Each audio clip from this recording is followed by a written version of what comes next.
we do church online, there are a few rules of live stream etiquette you'll need to follow. First, make sure you wear Sunday's best. Uh-oh. Now that's the ticket. You don't want to look like a crumb bum to the rest of your family, do you? You want this to be as close to your normal church experience as possible, so make sure you brew yourself a nice hot cup of joe. You know what they say, fueled by coffee, saved by grace. Whatever that means. And don't forget to spill a little on the living room carpet to make the experience authentic. While you're getting settled in, make sure you grab a journal to take notes on. Your kids won't think you're a cotton-headed nitty-muggin. They'll think you're swell. One great thing about church at home is no one can hear you crunching loudly on snacks. So turn that volume up on the television and snack away. We call them sermon snacks. And you won't have to get up in the middle of the sermon to grab a snack because you came prepared. Finally, you can host a party. No, not a physical party, you jughead. Host an online party or share the link to our live stream with your friends. It's the easiest way to invite them to church with you. Now you've got it. You've got some moxie.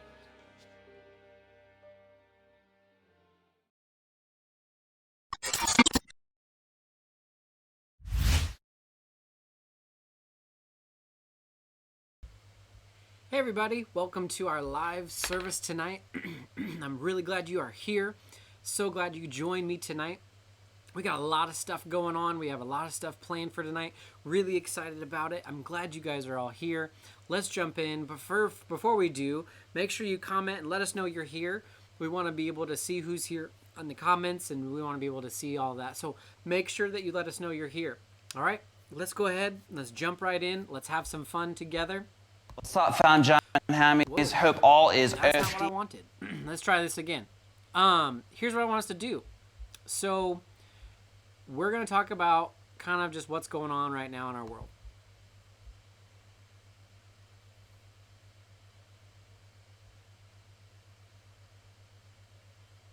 What's up, Found John Hammies? There we go. Had the video playing too soon. Hey, real quick, here's what I want us to do. What I want us to do is this. We want to talk about kind of the update of what's going on with our youth ministry, what's going on with COVID, all of that fun stuff. And so here's what I want us to talk about today. It looks like we are still staying at home until the 29th of this month. We still have stay-at-home orders, and so we were supposed to end, I don't know if you can see this back here, which you can't, but our last Wednesday night would have been the 13th. So next week would have been our official last Wednesday night, and then we move into a new form of summer mode. My plans are, we still can't be really together, but I want us to try to start doing some things as we are allowed. So even if we aren't allowed to, like if we're not allowed to be together, then we have to follow some rules. But when we are allowed to kind of be in a little bit bigger groups together, and I think that's coming soon, we'll be able to do some things during the week. I want to just do one thing a week. It could be a fun thing, it could be a service, it could be random. I haven't really scheduled it out yet, but I want us to do some more fun things together. So be excited that we're trying. I hear you. You want to get together. You want to be together, but we just can't. We have to wait and make sure that we're all safe and we're all sound and we're all fine and we're not breaking any rules and doing all that kind of crazy stuff. So I'm trying to figure out what that is. So anyway, since we like to have fun here and you only really get to quarantine once, we're hoping and praying. You only get to quarantine once. Check out this video provided by Sunday Cool Carl. I think you'll love it. What's up, Found John Hammies? Hope all is earthing, you know, healthy and wealthy. Now, we're hearing all this talk about we're all in this together and stay at home and just go about life as normally as possible. Well, to that, I only have one word. Yoko. Am I right, boys? Yoko! Yoko simply stands for you only quarantine once. It's not a choice, but a way of life. Why simply sit around and let the days pass when you carpe diem and please the day? To put it in layman's terms, Yoko is simply a lifestyle for those who choose to make the best out of our current circumstances. When life hands you lemons, you take those lemons and you throw them back at life, because I have a very strict hypoallergenic citrus allergy that causes me to go into anaphylactic shock at a... So I present to you Yoko in action. Let's go.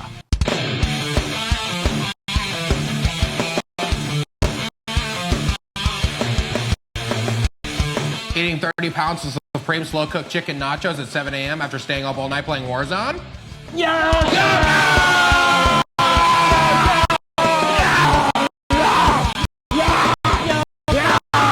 Missed your grandpa and not able to see him since this whole thing broke out? No worries. Make your homie into a grandpa.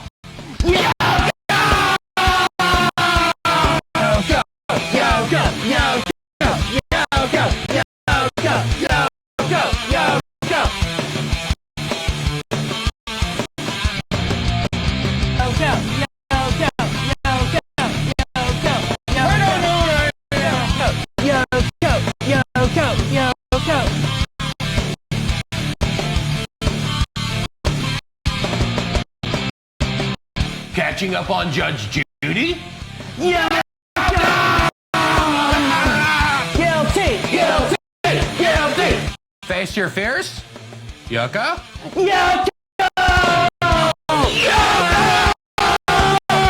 Wrestle taser? Boys?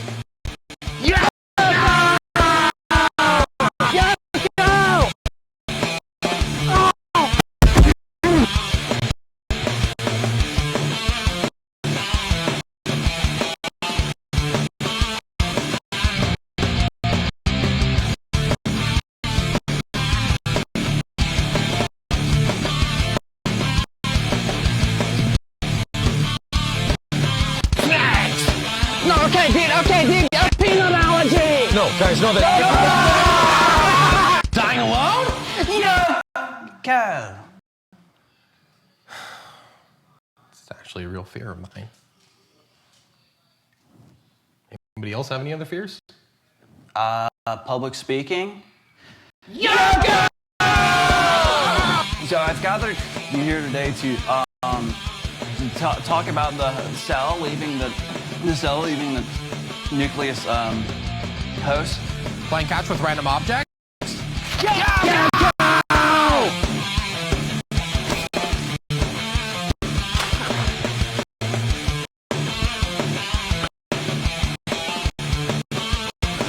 That's this. What is that? Crowbar?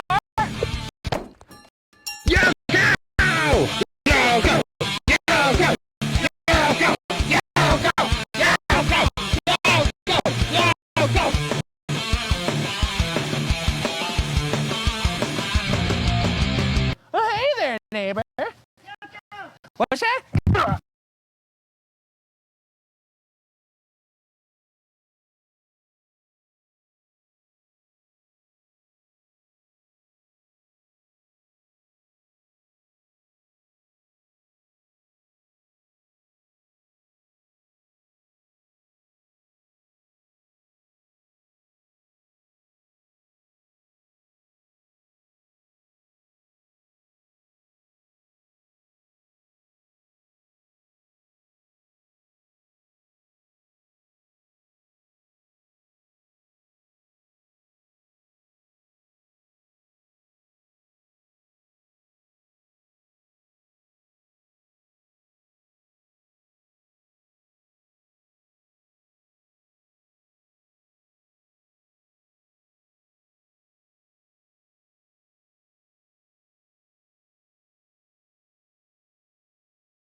Boom! Back on. All right, we're gonna play this game. Sorry for the craziness. The Wi-Fi is being a little weird. I'm sorry about that. That was my fault. Thank you, Max, for letting me know that my mic is off. Hey, real quick, we're gonna play this game called Sloth Race. You're going to pick between red, blue, or yellow, and you're going to comment in the section which one you think is gonna win.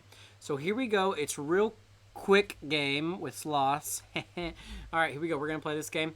Check this out. Here we go. Basically, you got to guess which sloth finishes the race first. And here we go.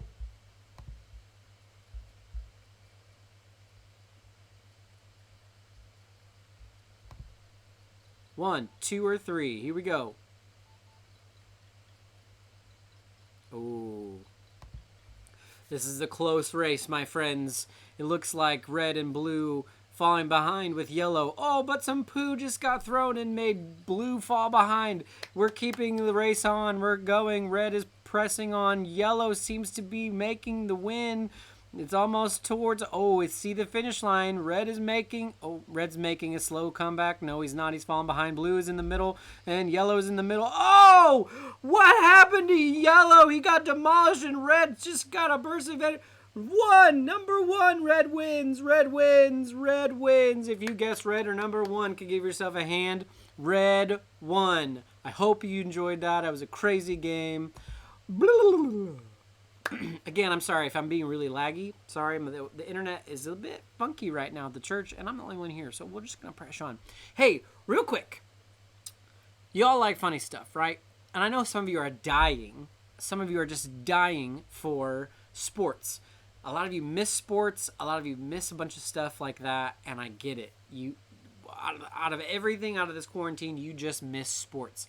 So here's a video for you. I pulled this out of the archives. Some of you may remember this guy from a fall retreat video that we use often for fall and winter and stuff retreats. Okay, here we go.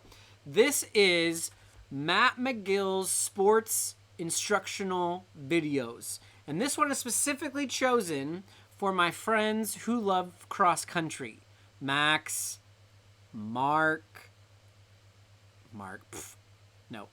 Kyle, Brantley. Mark, you could, I don't know. I saw you on there, so that's why I thought of you. Anyway, enjoy this. We'll be back in a second.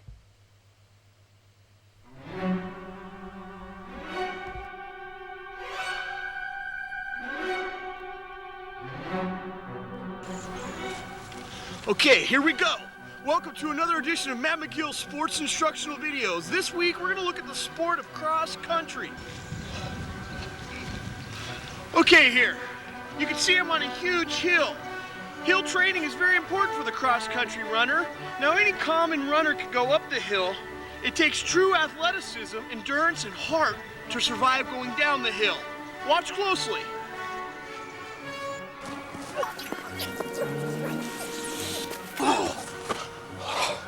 See what I'm talking about? It takes a true champion to go down the hill. Anyone can go up.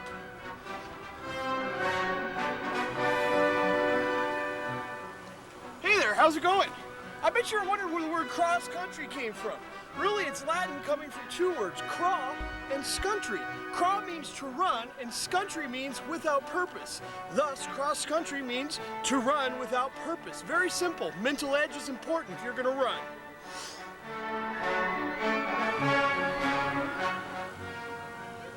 Okay, when it comes to your training, you need to start slow and start small. Don't bite off more than you chew. Know your ability level. Watch now as I train for my marathon. Marksman, you may begin. Hey, Mark. Set. Go.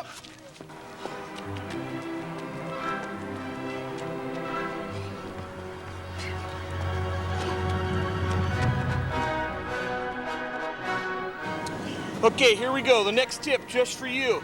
You know, a common theme in the Matt McGill sports instructional videos is mental discipline. It's no different with cross country. You need to be mentally focused if you're going to run far, if you're going to be fleet of foot. I like to focus on one thing and one thing alone. Little chocolate donuts. That's right. That's right. It never hurts to have a refreshing sports drink as well.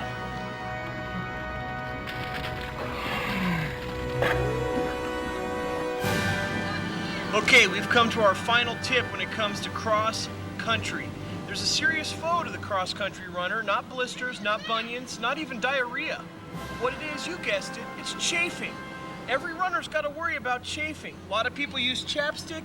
I myself like to use petroleum jelly right here. I just take a big old swab of that right here on my face. You can't miss. You'll never get sick ever again.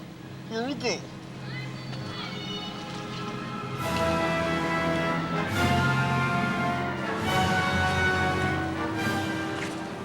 Okay, you've just completed another edition of Matt McGill's Sports Instructional Videos.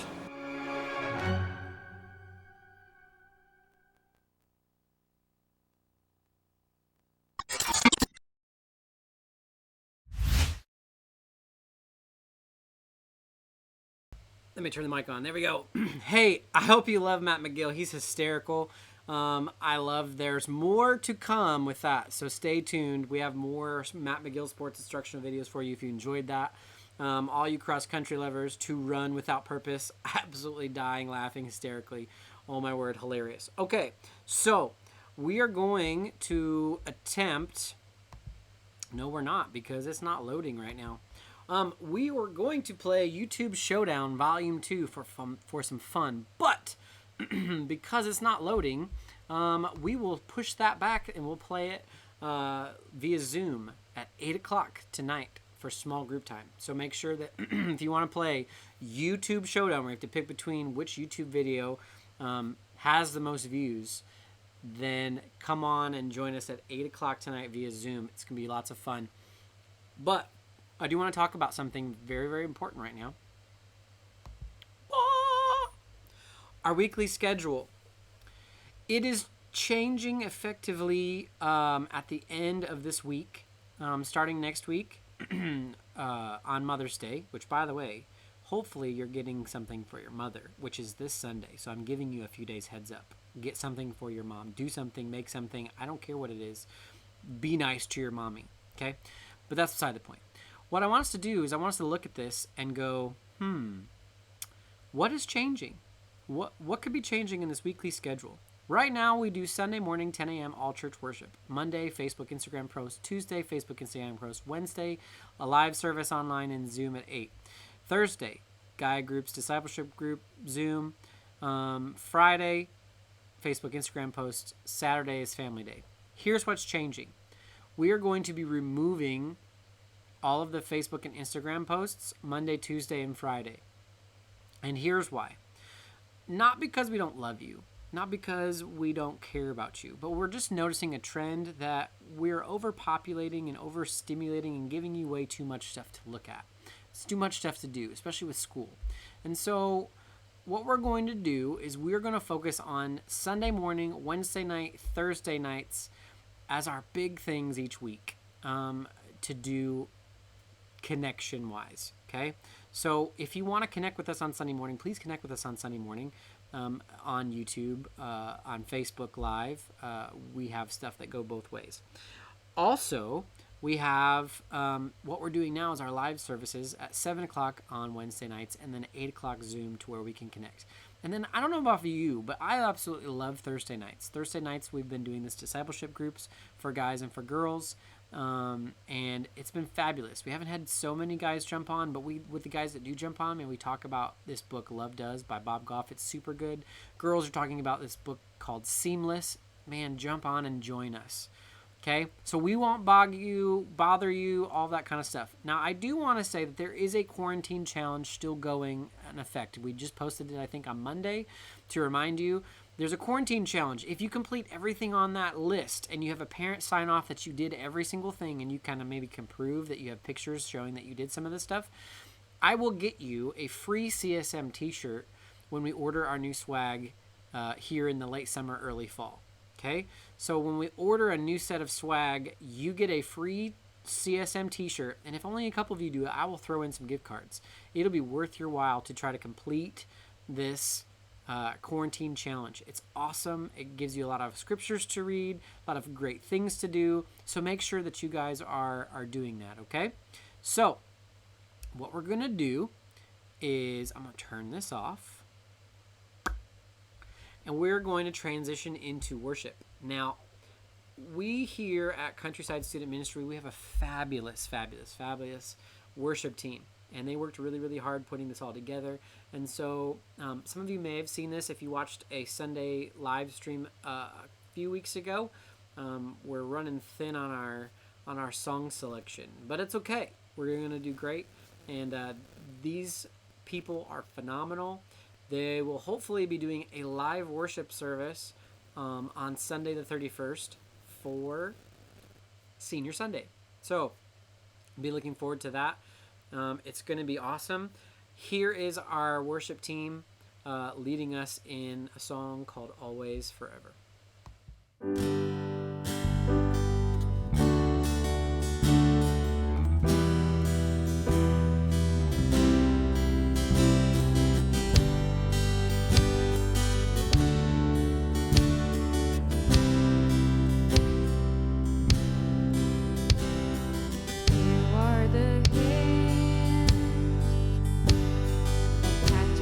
my foe. You are the friend that answers my call. You are my day. You are my night. You are my love in all of my life.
Hey, so good. I love our worship team. I hope that blessed you today. I hope that you got some encouragement from that.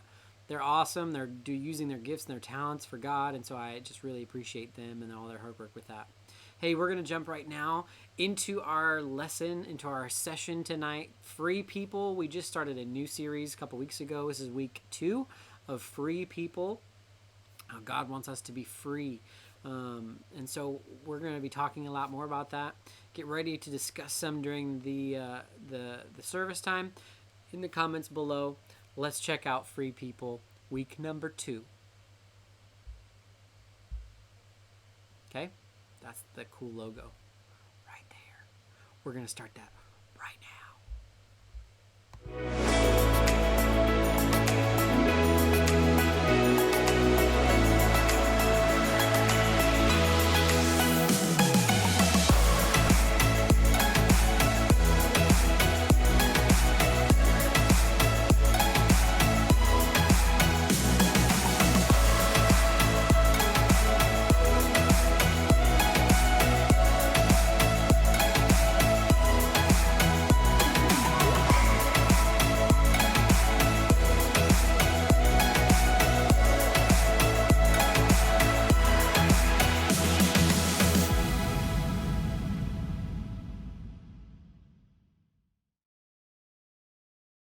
Have you ever done something just to try to make yourself look cool in front of other people?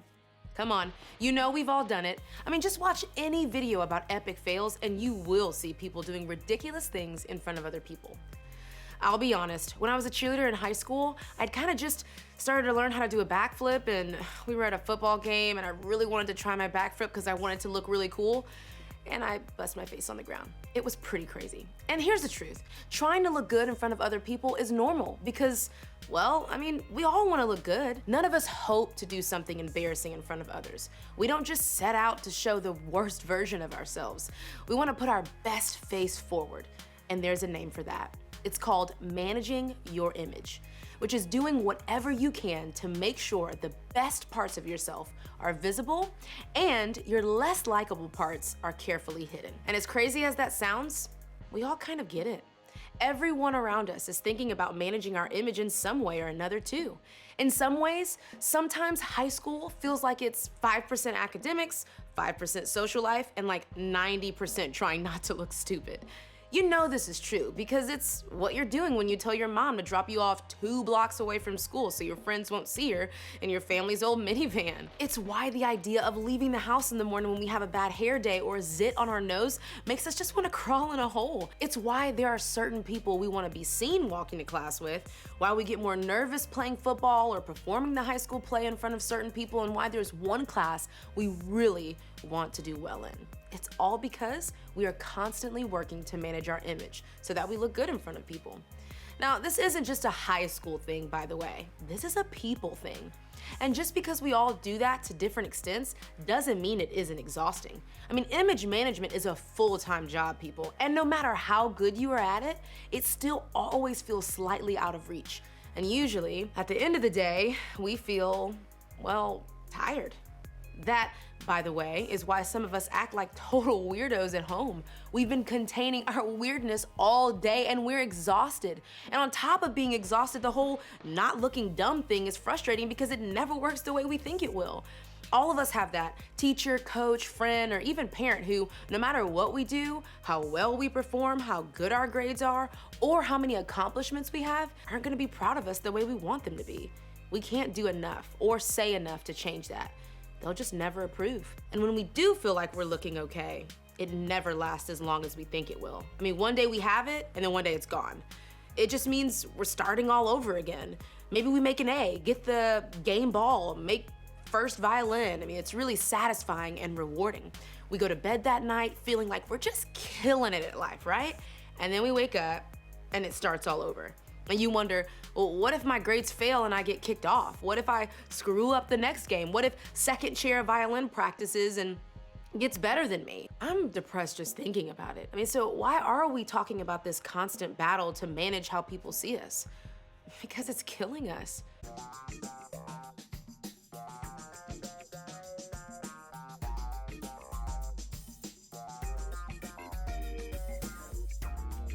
so let's talk about this really fast. Not a lot of time. What is the craziest thing you have ever done trying to look cool in front of others? What's the craziest thing you've ever done trying to look cool in front of others? Comment below. I want to see what you've done that's psycho crazy. Let us know. I'm excited to see what it is. Got about less than 30 seconds. Come on, let's go. Woo, multiple of me.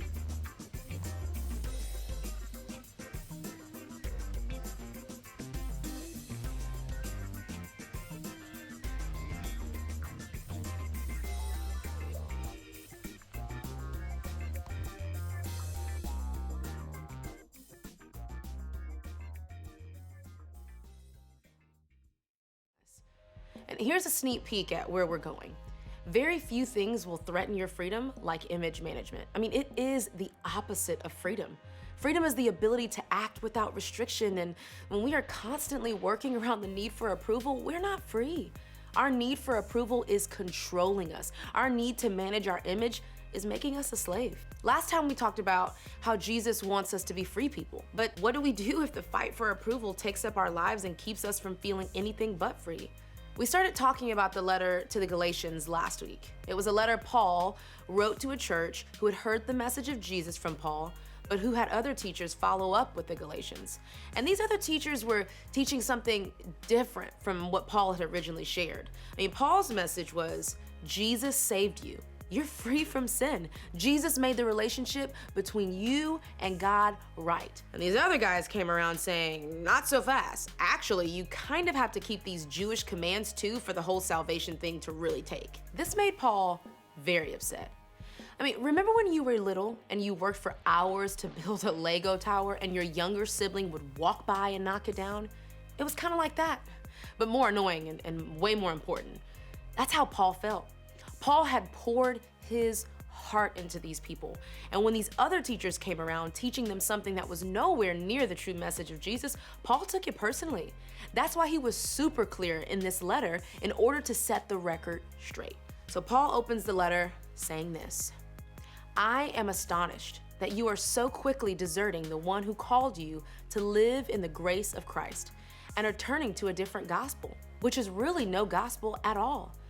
Evidently, some people are throwing you into confusion and are trying to pervert the gospel of Christ. Those are pretty direct words. And now look what Paul says a few verses later. Obviously, I'm not trying to win the approval of people, but of God. If pleasing people were my goal, I would not be Christ's servant. Basically, Paul is saying, I'm probably gonna make you mad with what I say here as I set the record straight, but I'm not here for your approval. That's really saying something because Paul had plenty of enemies. He was on the run for his life through most of the story of the New Testament, from the government and also from Jewish leaders who saw him as a traitor to Judaism because he had decided to follow Jesus. But the church in Galatia should have been different. He planted this church and had a loving relationship with them. I mean, they were on the same team. But Paul knew they had heard something different about what following Jesus meant, and he wasn't okay with it. So he took a chance at rocking the boat, potentially even jeopardizing the relationship so he could clear things up. Why, you ask? Because the message of Jesus was on the line. A message that says freedom from sin can happen without the burden of people having to make their relationship with God right through their behavior. Paul had to make a decision. Did he care more about managing what people thought of him?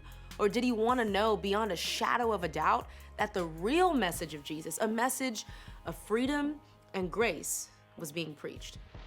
Basically, it was a decision between working for the approval of man or the approval of God. Paul spoke those words at the very beginning of the letter because he wanted to set the stage for the rest of the letter. Let's go back to what he said. Obviously, I'm not trying to win the approval of people, but of God. If pleasing people were my goal, I would not be Christ's servant. See, Paul was more concerned with what he thought was right by God than what people would say or think about him. And maybe you think that sounds sort of harsh, but I mean, he wasn't just being a jerk. Going after the approval of God doesn't mean that you have permission to act in such a way that no one likes you. I mean, that wasn't what Paul was trying to do. Going after the approval of God does not mean losing the respect of others. In fact, In the next verse, Paul addresses the church in Galatia as brothers and sisters. He obviously cared about his relationship with them. Paul said what he said because he cared about the church and the people who made the church up, and not just about what they thought about him. You see, Paul knew that to only care about the approval of the men and women in Galatia was to make his own needs for approval more important than what they actually needed to be, because they actually needed the gospel. They needed the truth. So he told them, even at risk of how they would take it. Paul was basically saying there's a difference between caring about something and being controlled by it. He cared about the people who made up this church. He cared about the influence he had in their lives. He cared about having influence with them, but he was not controlled by the need for their approval. And that's an important distinction. That small difference is what kept him from being controlled by whether or not they approved of him, because Paul knew that free people live for God, not for the approval of others. Put even more simply, free people live for him, not them. But that's not always easy to do. It's not always easy to care what others think and not be controlled by the approval of others. So, how do you know if you're being controlled by the approval of others? Let's talk about that for a minute. How do we know if we're being controlled by the approval of others? How do we know? Go ahead and comment below. How do we know if we're being controlled by the approval of others? What things do we do? What things do we say? Go ahead and comment now.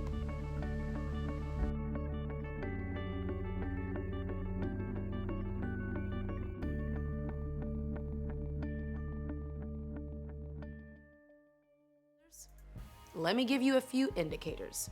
If you're willing to do things when people are around that you wouldn't do if you were alone, you may be controlled by the approval of others. If what other people say to you or think about you, whether it's a coach or a group of friends, changes how you feel about yourself, you may be controlled by the approval of others. If you feel like you're living different lives depending on the group you're hanging out with, being one way with one group of friends, another way with a different group, another way with your family, another way at church, you may be controlled by the approval of others. If there's a church version of you and a school version of you and a home version of you, you may be controlled by the approval of others. And here's why that matters. You weren't made to be controlled by anything. Remember, Jesus wants us to be free people, and free people don't live with every action being controlled by how others see them. Now, here's what Paul was not saying. I'm seeking the approval of God, so it doesn't matter how I treat everybody else. That's not what he meant. And I think it's important for those of us who are Christians to think about that. Sometimes we can just be obsessed with managing our image as a super Christian that we act like we're better than other people. We don't always realize it, but that's not freedom either. That's still being controlled by our need to look a certain way. Now, before we wrap up, I want to get personal for a second. Chances are there's at least one relationship in your life where you care way more about your image and about their approval of you than you should. A relationship where, if you were honest, they have more control over you and your emotions and your view of yourself than you'd like to admit. And that's true for me. It's probably true for all of us. Chances are, they don't mean to have that influence on you. In fact, they probably don't even notice. But you care so much about what they think. Maybe people have even noticed it about you. Maybe someone has said something to you about how you change the way you talk or act around that person. And the question is, what do you do? Well, a couple of chapters later, in his letter to the Galatians, Paul says this: pay careful attention to your own work, for then you will get the satisfaction of a job well done, and you won't need to compare yourself to anyone else. For we are each responsible for our own conduct. Paul pretty much sums it up right there. You worry about you. You are responsible for yourself. You don't want to be a background player in your own life. You don't have to let someone else's opinion drive your decisions. The responsibility for you lies with you. In a way, it's like Paul is saying, you do you. Not because he didn't care about what others thought, but because I think he understood what we sometimes miss. You don't need others to give you what you already have. You don't need their approval because the God who made you already approves of you. He's crazy about you. Free people live with this mind, caring about the approval of God and not them. And when they do that, they feel a lot more free. They are free from the control of others' opinions. They are free from the burden of trying to measure up. They are free to rest in what God has done for them and don't worry about trying to live up to any other standard. Now, before you go to small groups, I want you to imagine how different your life would be if you didn't feel the pressure to manage your image all the time or get the approval of others. What would it look like if you started to live as though you believed what God has done for you is enough and no one can add or take away from that? How many hours would you get back? How much less stressed, less tired, less fake, and less worried would you be? It sounds nice, right? And that's what Paul wanted for the Galatians, and that's what Jesus wants for you. Because as we learned last week, he wants us to be free, and free people live for him, not them.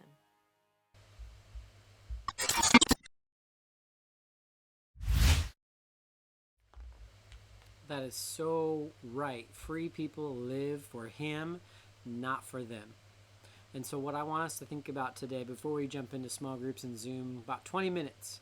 By the way, make sure, Zoom, 8 o'clock, join us. We want you to be there live in person so we can interact face to face.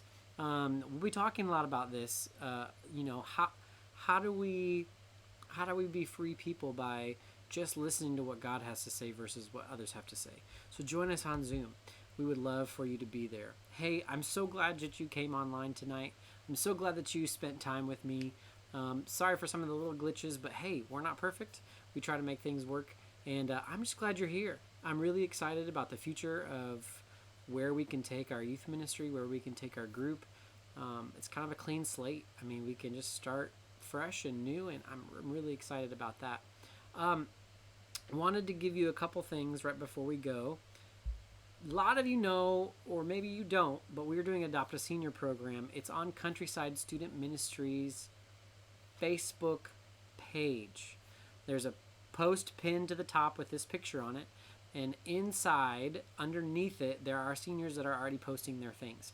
Please go ahead and get your families, send families there to start adopting some of our seniors and blessing them this year.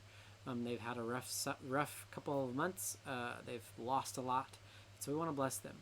So go to that Facebook page underneath that post, and that's where you will find them. If you have a senior or know of a senior or are a senior and you would like to be included in that, go ahead and post your picture in that thread, and we'll try to get people to adopt you during this time. There's a piece of paper that I sent in an email. It's called My Favorite Things. If you don't have one, contact me. I will send it to you. Fill that out so that you have ready to be able to send to people when they adopt you. So that way they can know kind of what you like, what you don't like, and what to get you. All right, so that's our Adopt a Senior program. It's going through the whole month. I'll be posting another video about this tomorrow online just to show people what's going on. So a lot of you probably feel like January 2020, it was going to start awesome. How many of you felt like this? January 2020, new year, new me. February 2020. Oh. We're too scared, but we're okay. You good? Then March Oh. 2020. You good? You okay? I love that video. I think it's hilarious. I feel like that sometimes, where just everything just got pulled out from underneath me and I'm stuck. And so I just want to encourage you tonight. No matter what you're going through, no matter what you're facing, if you're depressed, if you're happy, if you're sad, if you're excited, if you're whatever you're going through, know that God loves you. God cares about you. He sent his son to die for you, and that we here at Countryside Student Ministry, I care about you. We care about you.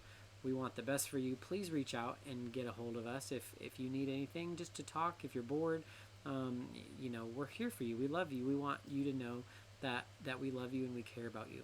Now, before we go, we're going to jump into Zoom in about 15 minutes. But I just want to let you know that we love you. We're praying for you. And I hope that you have a great week. We look forward to seeing you soon. And just know that this summer is going to look different. We'll be finding out about camp this next week, next Tuesday. There should be an announcement going out to the district about what's happening for camp. So stay tuned with all of that. And know that I love you and I care about you and I want the best for you. If you know of anything or see of anything or just want to talk, my phone's always open and I'm always open to talk. I love you guys. See you soon, hopefully. This summer we'll be getting together.